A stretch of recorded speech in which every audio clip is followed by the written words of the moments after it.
Sunan Kalijogo berbicara tentang perkembangan agama Islam di Pulau Jawa dan juga di Nusantara. Tentunya tak bisa terlepas dari sosok Kanjeng Sunan Kalijogo.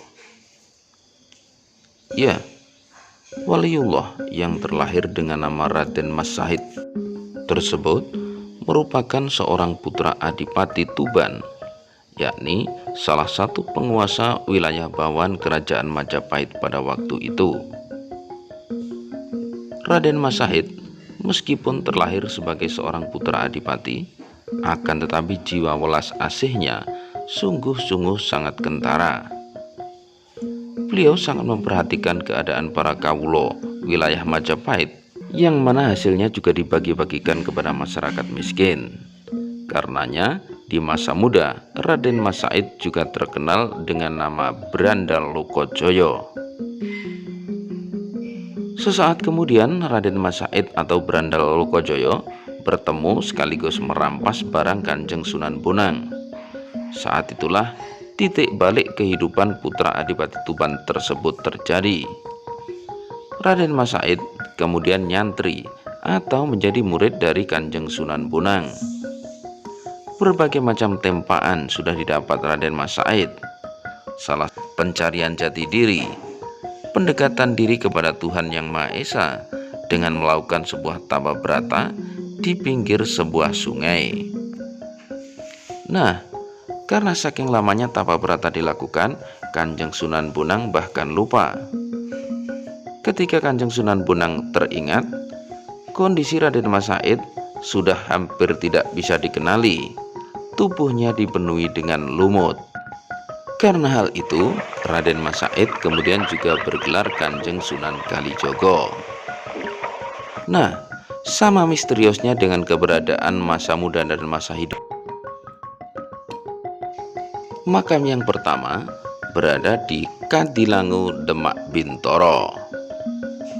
Makam Kanjeng Sunan Kalijogo yang berada di Kadilangu, Demak, Bintoro ini adalah sudah kita ketahui secara umum. Artinya, secara umum masyarakat memang melihat atau mengetahui sekaligus meyakini bahwa makam Kanjeng Sunan Kalijogo adalah berada di Kadilangu, Demak. Hal ini terasa sangat wajar karena pada masa itu Demak adalah pusat kekuasaan Islam sekaligus juga pusat kekhalifahan Islam. Sementara pada saat itu posisi Kanjeng Sunan Kalijogo adalah penasihat Kesultanan Demak. Makam Kanjeng Sunan Kalijogo yang berada di Kadilangu, Demak ini hampir tidak pernah sepi dari peziarah. Setiap saat, setiap waktu, tempat ini selalu dipadati oleh para peziarah makam-makam wali dari seluruh penjuru negeri.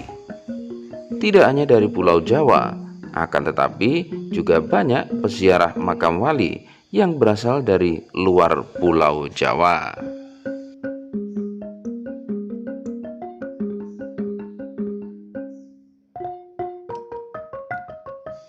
Makam yang kedua berada di Senori, wilayah Kabupaten Tuban.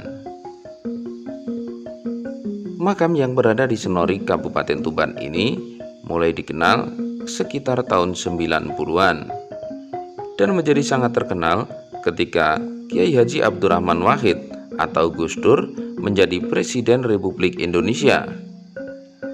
Pada tahun 1999, Gus Dur mendapat petunjuk bahwa negeri ini akan makmur, akan tentram ketika Gus Dur sebagai Presiden Republik Indonesia berziarah ke makam Kanjeng Sunan Kalijogo. Pada waktu itu, Gus Dur menuju Kadilangu, Demak. Akan tetapi, ketika sudah sampai di Kadilangu, Demak, beliau kembali mendapat petunjuk bahwa yang dimaksud sebagai makam Kanjeng Sunan Kalijogo adalah yang berada di Tuban. Atas bantuan dari beberapa kiai yang berada di wilayah Kabupaten Tuban, Akhirnya ditemukanlah makam yang berada di tempat ini. Tempat ini disebut makam Sukomedalem Tuban. Selain makam Kanjeng Sunan Kalijogo, di tempat ini juga ditemui beberapa makam ulama yang lainnya. Bahkan ada juga makam Patih Wonosalam. Kemudian juga ada makam Panglima Perang dari wilayah Kadipaten Blambangan. Kemudian juga putra Sultan Fatah atau putra Raden Patah, makamnya juga ditemukan di tempat ini.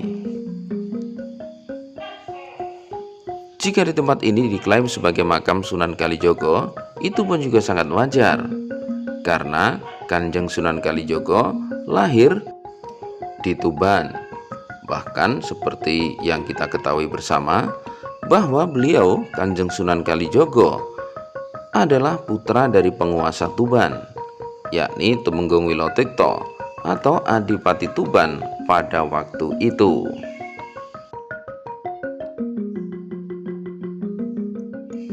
Makam yang ketiga berada di Bukit Surawiti. Bukit Surawiti berada di Desa Surawiti, Kecamatan Panceng, Gresik. Bukit Surawiti ini diyakini sebagai tempat di mana Kanjeng Sunan Kalijogo atau yang pada masa itu bernama Raden Mas Said menerima wejangan dari Kanjeng Sunan Bonang.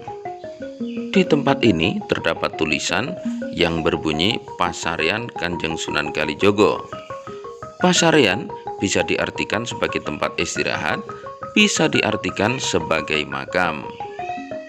Nah, banyak pula yang meyakini bahwa makam Kanjeng Sunan Kalijogo adalah yang berada di tempat ini.